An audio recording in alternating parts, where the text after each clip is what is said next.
So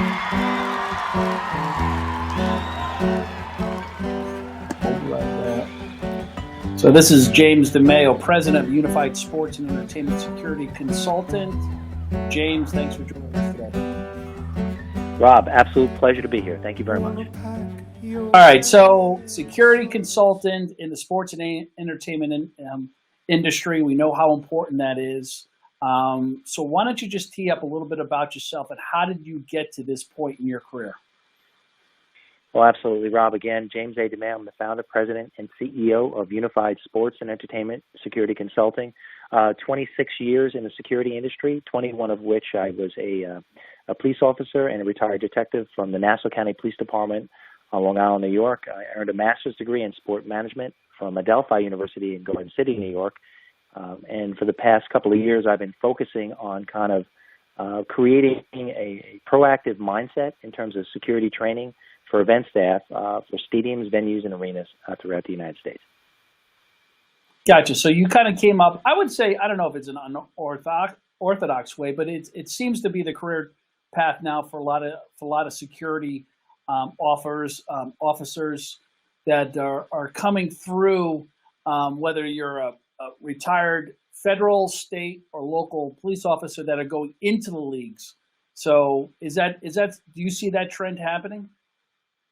I do, and I think it's, sports and entertainment, as I've written and as we know, is a multi-billion-dollar juggernaut. So certainly, the ability to have ex-military, retired law enforcement kind of, in my case, was a second career transition, but take those, obviously, that skill set and transfer it over, again, having a passion for sports, but, again, continuing your public service to a certain degree, but utilizing all those skills and training within a confined space, and that would be those areas that we know as being densely populated for fans, stadiums, venues, and arenas. So really my story, Rob, was with a professor at Adelphi, Terry Goldstein, who had asked me pretty much what I wanted to do with my degree once upon graduation from Adelphi. And I had the good fortune of visiting the Islanders at the time when they were playing at the Coliseum, and I met a gentleman by the name of John Young, who was a retired detective from the NYPD, and he is the NHL liaison for the Islanders. And because of the professor, I was able to have kind of a site tour visit of the Coliseum, and that's really where my interest sparked for sports security. That's where I was able to kind of connect the dots in terms of, how I could take that skill set and transfer it into a lucrative second career in terms of training and education for sports and entertainment. We'll talk a little bit about this. Since the market has changed so much, especially after, say, the Boston Marathon, and just where we are in the world today, what have you seen change in the marketplace with what you do, what you bring to the table, from a team perspective, both professionally, minor league, and college? Is it something that's really gaining a lot more of, hey, we need to have this as part of our conversation of customer service and overall safety of our fans? Well, it's a terrific question, Rob, and I appreciate and value you asking me that. And certainly, in light of the Boston Marathon bombing, obviously, the way the officials in the city of Boston handled those race events over many, many years, certainly looking at it from more of an holistic standpoint now in terms of the numerous challenges we're seeing within the space. And ironically enough, at this year's Boston Marathon, they utilized tethered drones at the starting line to kind of overlook and see different facets of the crowd. So I think, security has always been part of the discussion, but as you mentioned earlier in our discussion, in light of recent challenges, I think security is getting a closer seat to the head of the table during operational and business continuity and resiliency kind of scenarios for CFOs and CEOs.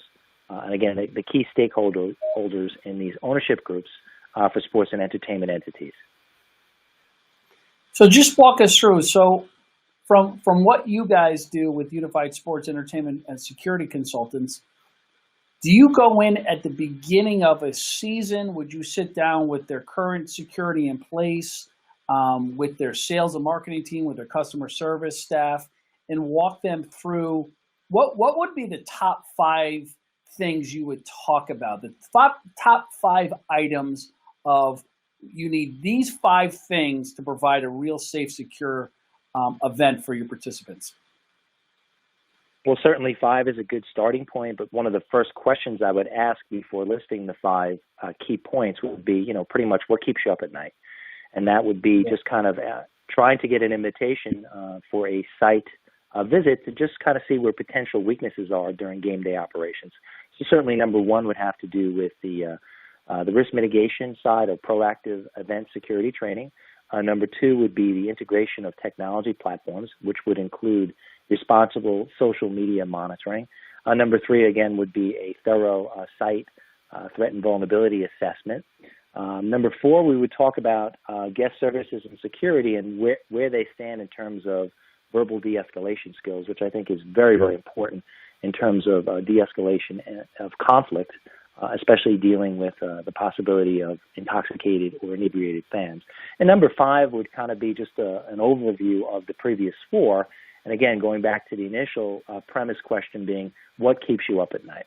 So when we go through these different scenarios, we look to see where their strengths and weaknesses are. And again, it's not a criticism. It's just the ability to kind of look at it from an expert standpoint on the outside looking in, because those folks are really busy running 250 to 300 shows a year.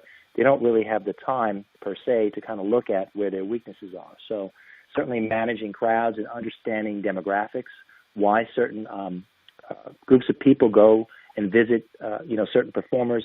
We need to look at that holistically, again, from multiple angles to place those ownership groups in a great position in terms of ROI as far as training, but also protecting their assets and their organizational brand for every stadium, venue, and arena.